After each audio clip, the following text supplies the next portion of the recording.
Bandeko bonsoir, tona butu, bana bazolala, bazomona yango. Et boyebi que kala mingi te eza Noël.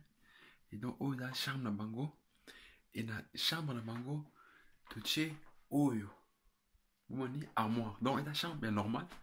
Awa sapa na bango, chambre bazolala. Totie armoire moko na chambre na bango.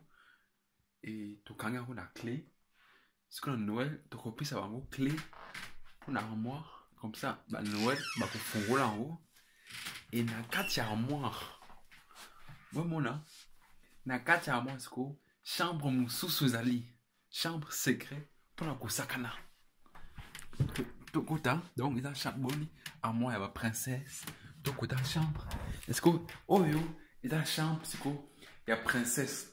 Bakosha beauté, cuisine, comme basi ba yi kolamba.